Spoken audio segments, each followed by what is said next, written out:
Well, thank you so much. It's a real pleasure to be here and a real honor to be able to be part of your celebration.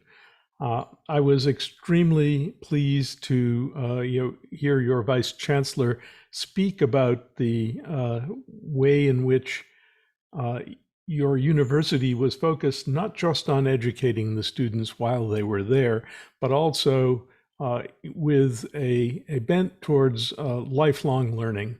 And that really is what I would like to talk about. So let me pull up some slides that will at least remind me of some things that I want to say.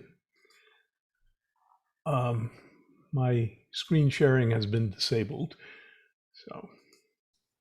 So enable, you can try now. Okay. And let's see, which one do I want? Start to this one. And let me back up.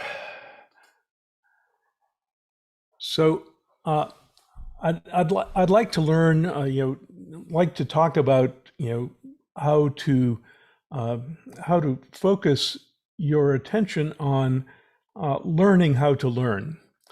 And my I'm reminded of this by one of my co-founders at Ginkgo Bioworks and a former graduate student of mine.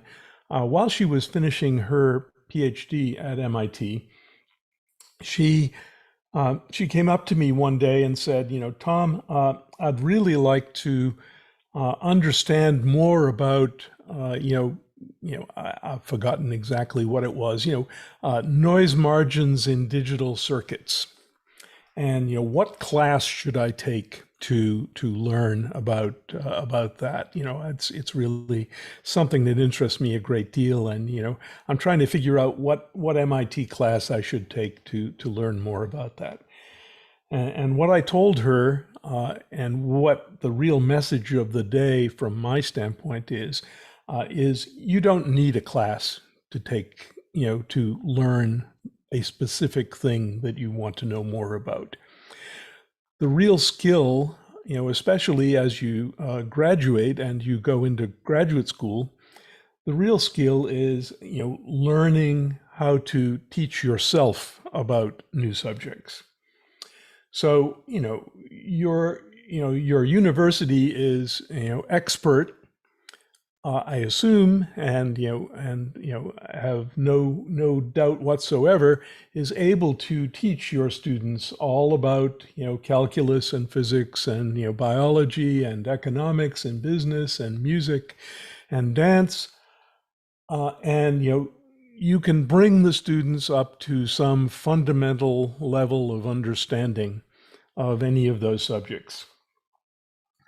But my message of the day is, there's something even more important that you can and really, I think, have to do with your students. And that is to teach and motivate them to learn how to teach themselves about these subjects. And not just those subjects, but all of the other subjects that you don't have a class for, and that you will never have a class for, because it's too specialized, it's too unique, or the students may not want to know everything there is to know about some subject. They may want to only know a little piece of that subject. So, and the reason I'm telling you all of this is because this is my life experience, and I'll talk a little bit later about how I applied some of these things to my own education, which I think is a demonstration of some of these techniques. But the real trick is how if you want to learn about a new field, if you graduate with a PhD, or even if you graduate with detailed knowledge of some undergraduate curriculum, the chances are that you're going to know everything that you want to know in order to do some new job is very, very small. especially if you're doing a PhD. It's a very narrow subject that you're looking at, and when you get hired, in a company, or even if you go to a university and you study some other subject, you really have to be able to figure out, to orient yourself in that new field. I like to think about it, you're parachuting into a new field, and you need to orient yourself and figure out, what's important to know, what's not important to know. And, so a lot of questions come up immediately, and, you should be prepared to think through some of the answers to these things. What are the introductory texts? I knew no biology when I in 1990, when I decided that, really I needed to know about biology. And, so figuring out, what the texts are that are important, who wrote them, what technologies do I need, or what are the tools of the trade of that new field? How are they applied? Very important often is, what's the history of the field? Who did what, when? Why were things done at a specific time rather than, earlier or later? What were the pieces of critical understanding or equipment that made it possible to do things at a specific time? Why wasn't it possible to do it 10 years earlier? One of the things, and this comes out of my, sort of engineering mindset, and, other people will have other points of view, but I find it extremely important and very, very rewarding to think about the simplest possible version of each of the systems that you're looking at.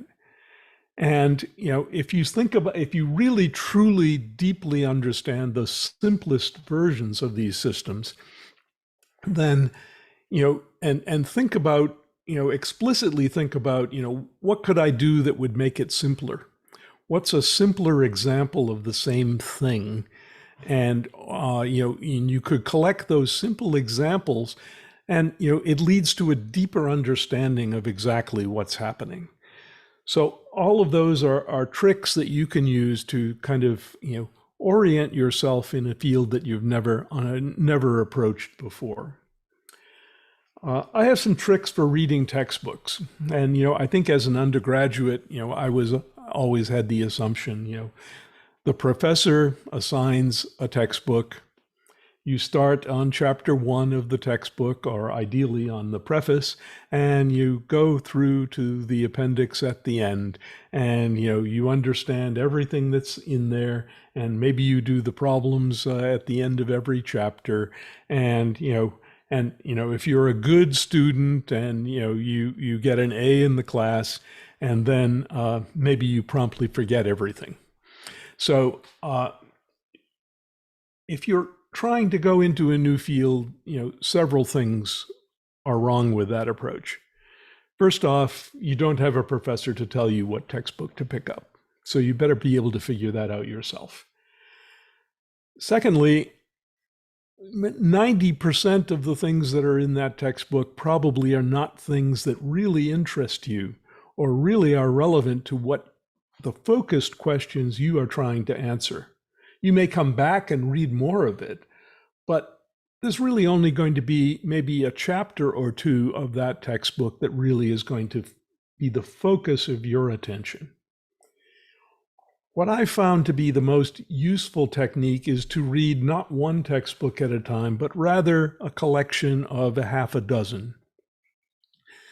You get all of those textbooks and you compare what has been written on the same subject by many different people. And, it's important that those textbooks be written usually by one author, or at least originally written by one author, because what you're trying to do is you're trying to get into the brain of the person who wrote that book. You're trying to understand how they approach the subject. And it's going to be different from the way that some other person approaches that subject. And you want to be able to understand and articulate what those differences are and to get many different points of view on the same subject. So if you want to find out about, I don't know, ribosomes, which is something that, at one point I would have been very interested in understanding, I wouldn't want to find one textbook to read about that. I would find, a half a dozen. If you don't understand something, that's okay, because you can come back and you can look at it later. And what's important is, that you kind of get that overview of orient yourself in the field. I tend to look at the figures and the pictures in the book. It sounds juvenile, but it's the reality. You can tell a lot about what is being said in a textbook by looking at the pictures, and I do that. I'm not ashamed of that. I also only read the things that really interest me. And, life's too short to really study these things that, I don't care about. I'm not going to take a test on this stuff. I don't have to take a test on this stuff. That was when I was an undergraduate. And, it's important to give yourself the freedom to not understand or worry about the fact that you're not understanding something on a first pass through things. So those are some things that I have found useful. You have to orient yourself also by knowing who the people are. And it's extremely important to know whether you're reading something that was written by some first-year undergraduate student writing a review paper, or whether it's a Nobel Prize winner who is articulating his deep thoughts about how a subject should be thought about and articulated. You want to know where the good work is being done in some subject. There are places in the world that really excel, and it isn't necessarily the top universities that you would think of at first blush. If I want to know about Bacillus subtilis, I don't look at MIT or Harvard or Caltech or Berkeley. I look at University of Nottingham in the UK, and so be selective about where you're looking, depending on what the subject is. Think about what's happening in the field. What are the new techniques? What are the ways in which the field is changing? And again, go back and look at the history of what happened. Think about why were they able to do it now? Was it because they were better funded? Was it because somebody suddenly thought this was an important thing? Was it because of some breakthrough in the technology? We've had remarkable breakthroughs in biology with the basic technology, and so I look back, for example, at the understanding of basic biochemistry, and basic biochemistry was essentially figured out almost entirely in the 1930s. And it was done really with, essentially zero modern equipment. The tools they had to do it basically were good organic chemistry and radioactivity.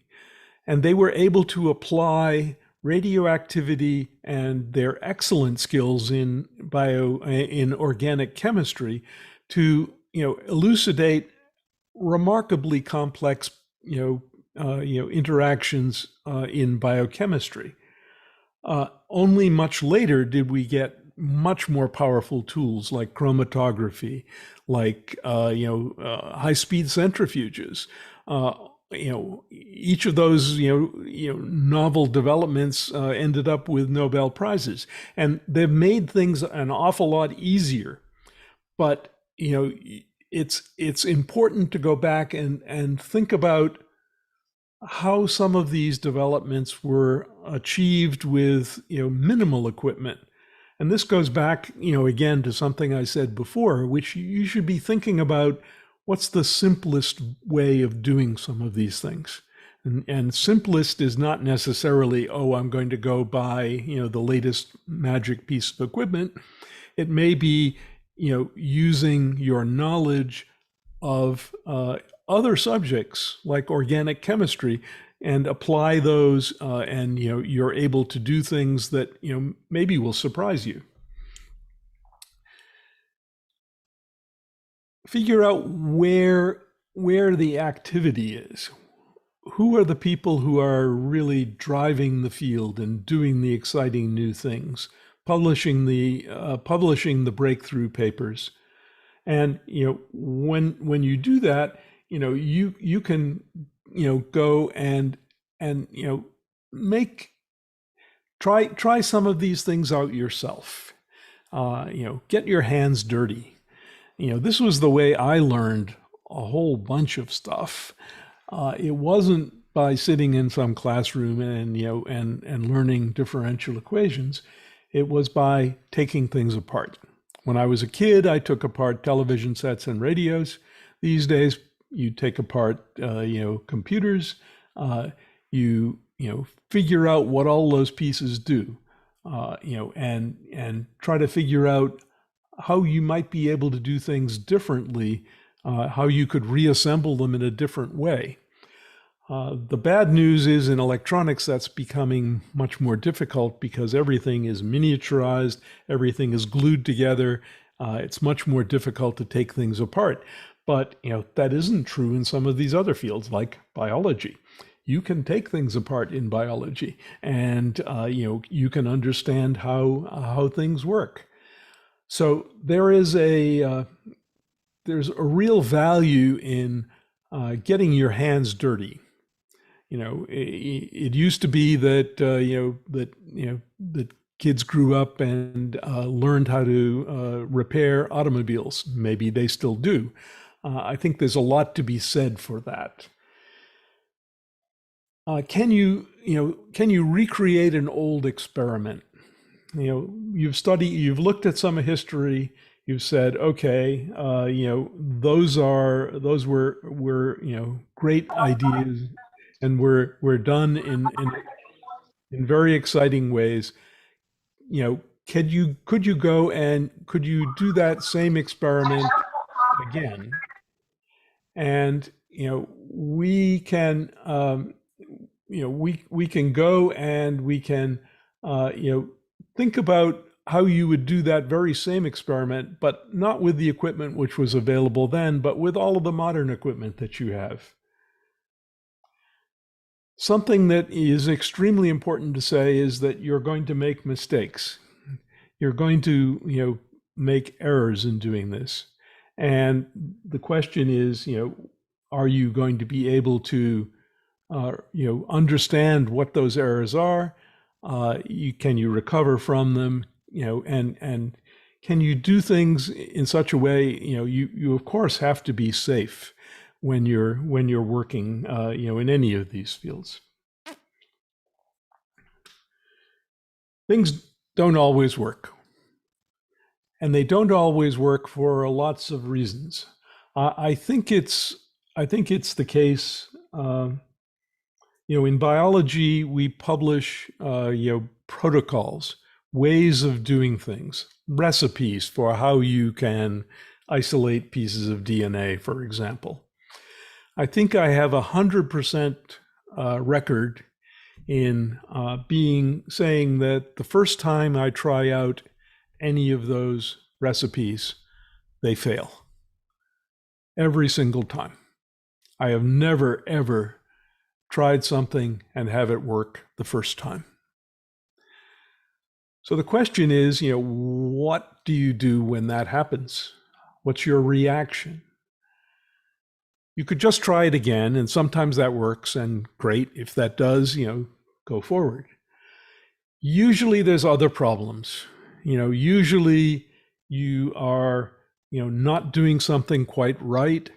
The person who wrote the protocol may have not have been doing something quite right. The trick is to be able to identify the root causes. It's a little bit like, debugging a computer program. It doesn't behave quite in the right way.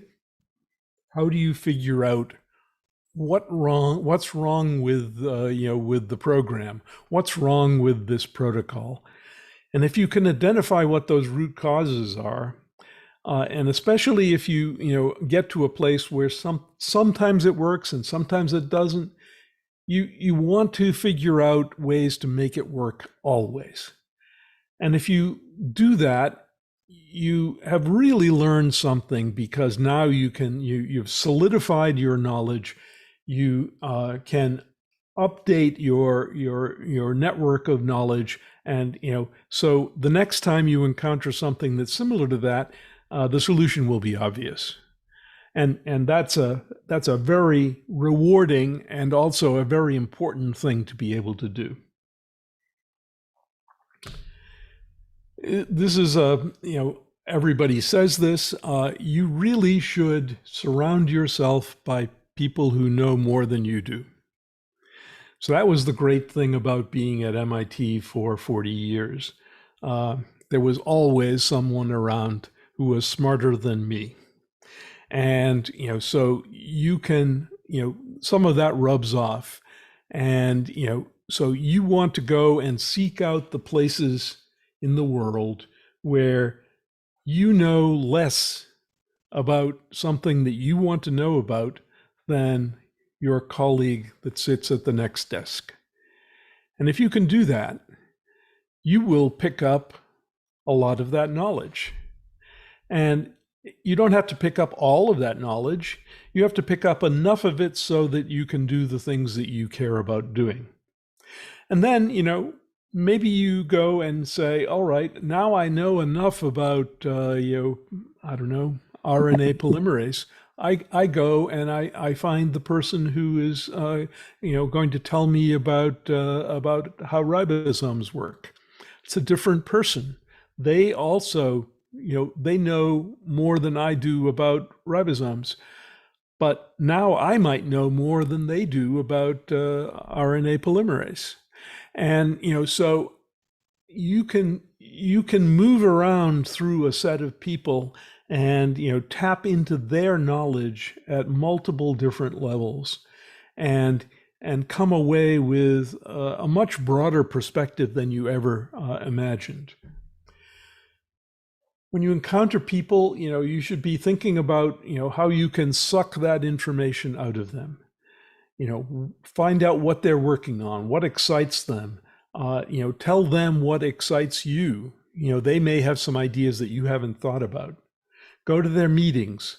If it's a famous person that, is in Amsterdam and I'm on vacation in Belgium, I'm going to go and I'm going to visit the person in Amsterdam, and I'm going to figure out all the things that, I want to ask that person because, he knows more than, or she knows more than I do. Offer to give a talk. It can be a two-way conversation. And, if you engage other people with what excites you, then, they are more responsive to telling you the things that are exciting to them. This is an extremely important, notion, this idea of building your network of knowledge. So my mentor, Marvin Minsky, who is one of the founders of the field of artificial intelligence, had a saying, and he said, "It is a very poor kind of understanding if you only understand something one way. You really want to understand things in multiple different ways. And if you don't understand things in multiple different ways, then you're missing out on a lot of that understanding." So this diagram kind of gives you a picture of that. Things come in on the left, there are pieces of data, and you might want to you're going to be able to take that data and associate that data with well, what kind of sample was that, or how was that collected. You get information, but it's not something that you can that you in any sense have analyzed or understood.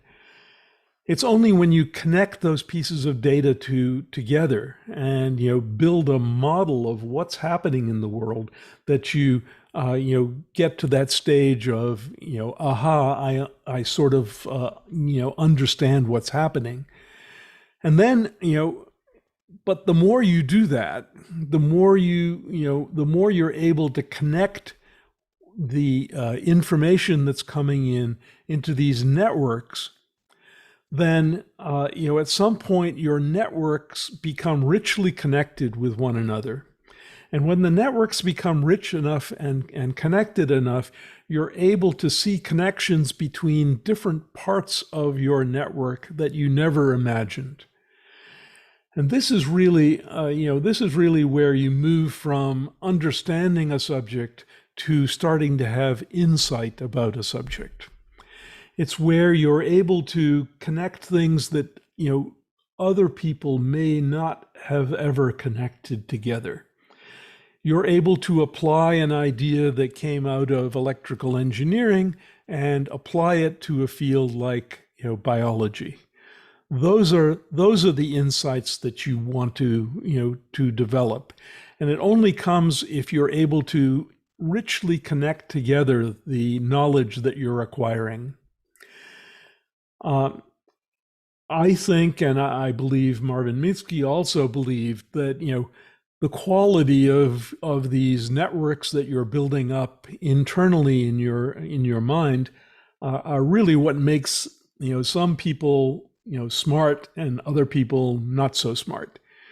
The smart people really have figured out how to make those rich networks and to connect all of the things that they know into a coherent vision of how the world works, and how they can influence it, and how one aspect of the world influences and can be leveraged to better understand another part of the world. And so this is a critical skill that you need to develop. This was a lesson that I learned, and I didn't really learn this until I was teaching at MIT, but others already know this. The best way that you can learn a subject is to try very hard to teach it to somebody else. And there is nothing that will expose your lack of knowledge about a subject as much as an attempt to teach it to someone else, because when you try to teach it to somebody else, what happens is it exposes immediately the fact that you don't really understand it very well yourself. There's a story that goes along with this. You might think, well, all of the professors that teach in my class, they know this stuff cold, and they're just telling me things that they've known for the last 10 or 20 years. I'm here to tell you that's not true. This is a dirty secret of the professoriate. Some of those subjects that they're teaching, they're probably learning them along with you. And there is nothing, I can tell you, that is quite so motivating in terms of learning a subject, to realizing that you are going to have to stand up in front of a set of undergraduate students and make a fool out of yourself. And so it is highly motivating to encouraging for you to learn a subject very rapidly if you know you're going to have to go teach it. So, this is a technique that is remarkably effective. And when you're doing this, you don't necessarily have to start by teaching other people. You can try it out by teaching yourself. You can write down a lecture to yourself, where you try to explain, by writing it down and making it clear to yourself exactly what's happening. And when you try to do that, you'll realize that there are these big gaps in your understanding. And this is when you can go back and you can start reading that textbook again, because you're going to be motivated now to go back to that textbook. You're going to know what it is that you don't know, and you're going to be able to find it in those textbooks. You're going to be able to find several different versions of it in that textbook. And when you really understand it, then you're going to be able to link all of that new knowledge that you have into that deep network that you must be building up.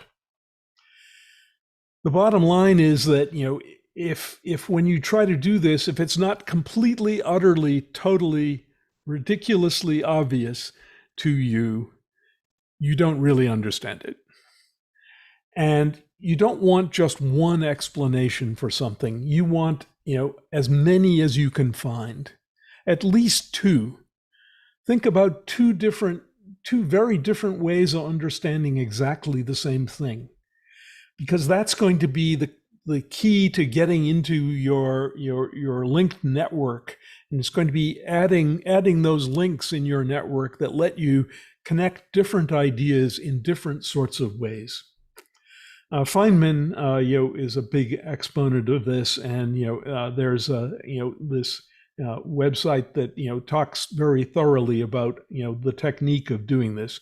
But this is the most powerful technique for learning something, is to try to teach it either to yourself or preferably to somebody else.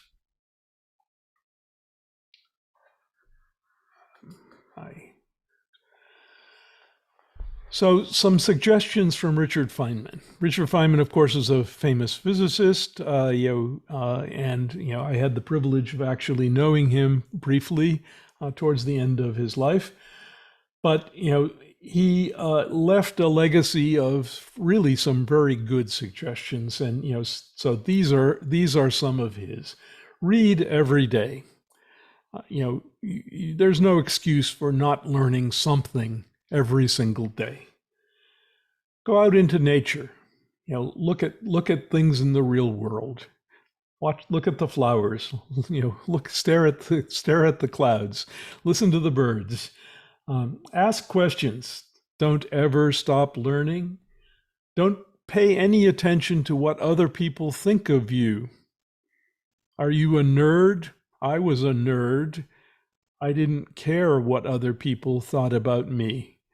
And, that I think that most of the people who are really engaged and self-educating are in that category. Do the things that you care about and that you're interested in. Of course, teach others what you know. Make mistakes. Don't be afraid of making mistakes or making a fool out of yourself. It's okay. You don't have to know everything. There's a quote by one of the more recent physicists, Jennifer Cooper-Smith. Let me try to get this right.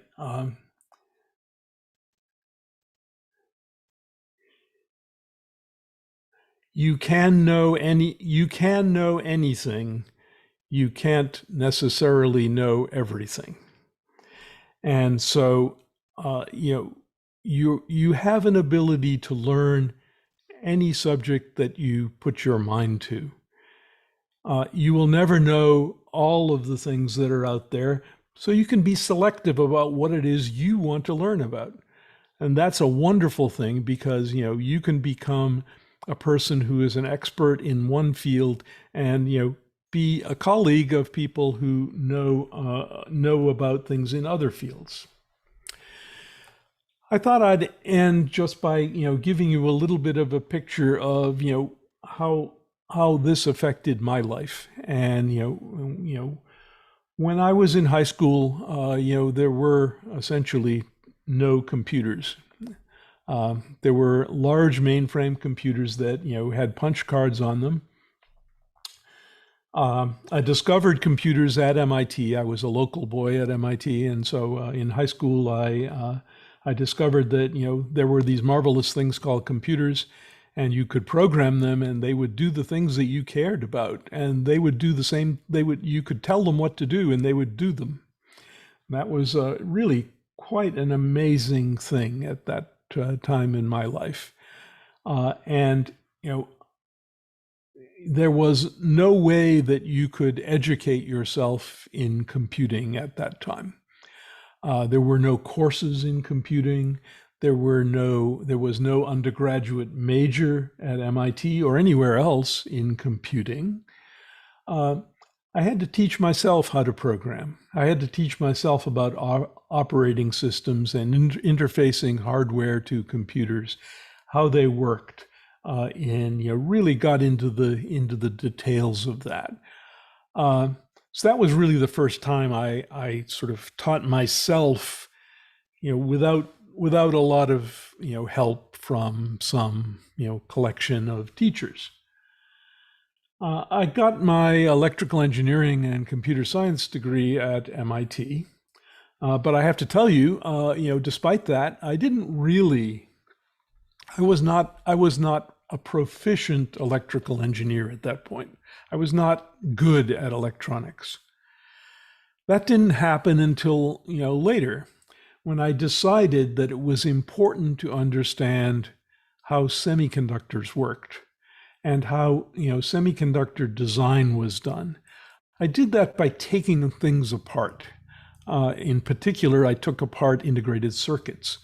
I taught myself all of the design process for pieces of silicon, and ended up teaching the MIT class in that. As part of teaching that class, one of the things, this would have been in about 1990 or so. And in about 1990, I was teaching that class in semiconductor design at MIT. And the first assignment I gave to the students was, students, you've all heard about Moore's Law. And Moore's Law is this wonderful law which says that, every year or two, the size of your, silicon integrated circuit, shrinks by a factor of 2. The power goes down, the speed goes up, everything is better. And, it's been like this for the past, 10 years, and looking forward, what's going to happen in the future. And I said to the students, okay, you know where we are with semiconductor technology today. Tell me when that exponential improvement in technology ends. And the answer is, it ended about in 2017 or so. And you could predict when it would stop, because all exponentials of that kind stop eventually. You can't have something that's an exponential that goes on forever. You could predict when it would stop. And you could then ask the question, why did it stop? It stops, crudely speaking, because you run out of atoms. Simply, you can't keep shrinking, a semiconductor device until there's, simply, when you've got it small enough, you don't have enough atoms in that device. And you could predict when that was going to happen. And as I said, it has already happened. That was part of the thinking that, sort of led me to say, all right, this semiconductor stuff is really powerful. It's been doubling in performance, for the past 10 years, and it looks like it's going to double in performance for the next, 20. That's, I should be happy about this as a technologist. I should be pleased that I can go and I can design semiconductors for the rest of my life, and I will be rich and famous doing that. But instead, I guess my reaction was, oh my God, this is, we have to start thinking now about what's the next thing. What's going to happen after we run out of performance in silicon? And that's one of the things that got me started in biology. So in about 1990, for a couple of different reasons, this was one of them. Another one was you have to understand that at that point, no undergraduate at MIT was required to take any course in biology. If you were an MIT undergraduate, you took classes in physics and in chemistry and calculus and some humanities courses, but never, except for the biology and the med student, wannabes, you never took biology. And so as a result, here I was at 40 odd years old. And the only biology I had ever had was as a high school student.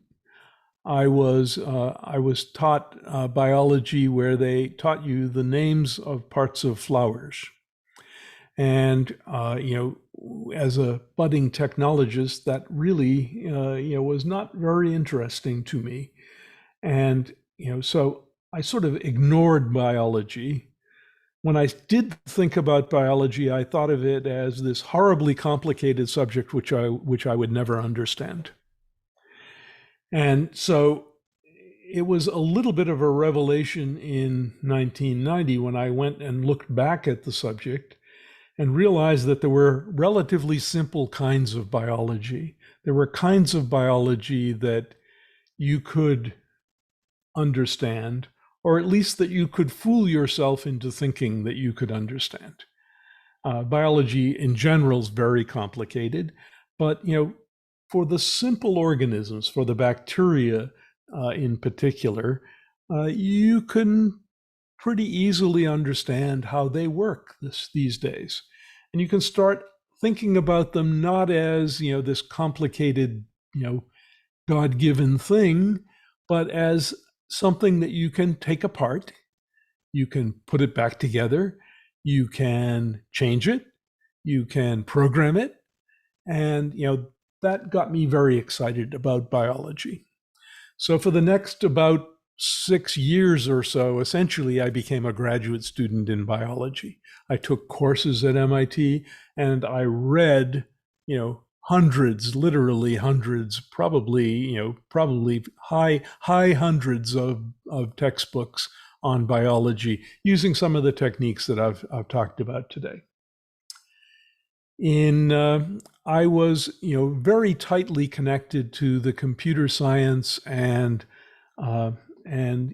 information technology groups at the funding agency in the United States called DARPA.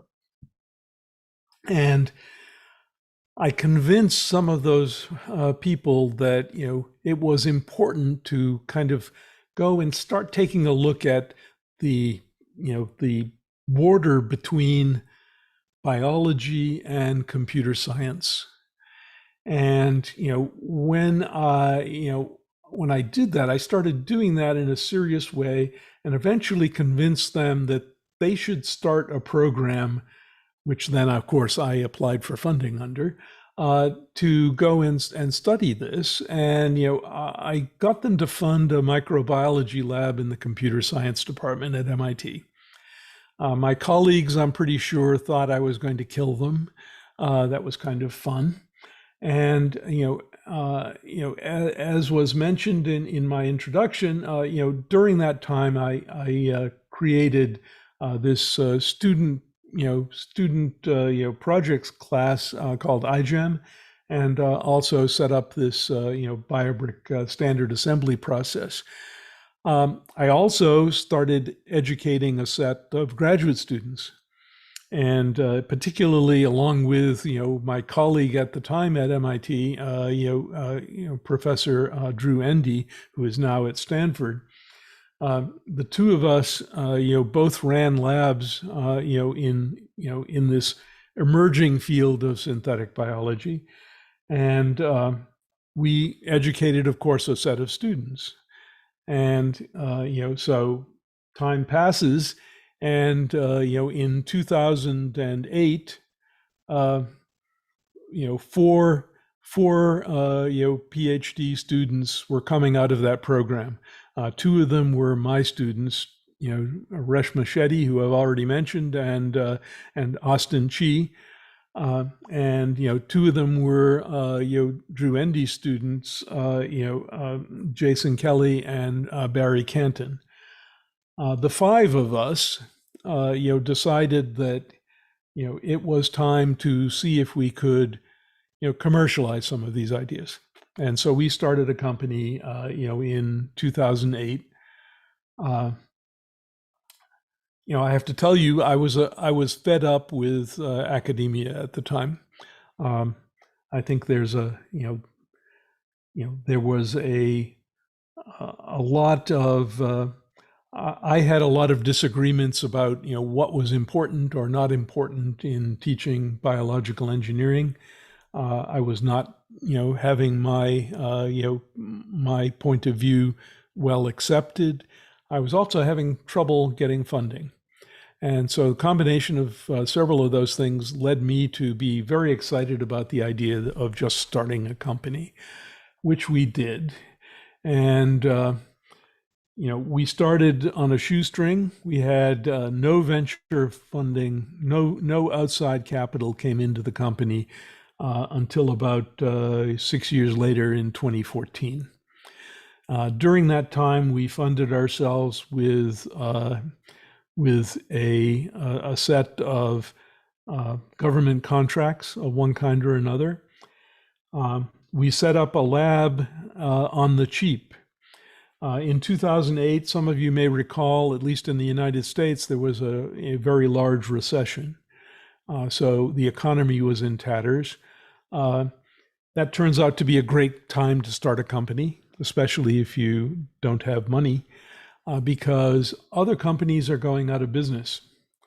And because they're going out of business, they're selling equipment. And so I put a little bit of money into the company up front, somewhere in the $150,000 range, and it kept us going. But what was possible with that was that we could buy equipment for about 10% of the list price, and so we set up a lab with very, very low expense, and started doing work. Grew the company very slowly, and it wasn't until, as I say, 2014 when we started taking money from outside investors. So I think I'm going to stop there. I've said enough about about my life and where I've been and what I think are some of the important aspects of it, and take questions if there are some, and be happy to go from there. Oh, and one last thought. You can keep learning and learning, and pretty soon you learn something no one else has learned before. So that's a thought from Richard Feynman. So I thought that would be a pretty good place to end all this.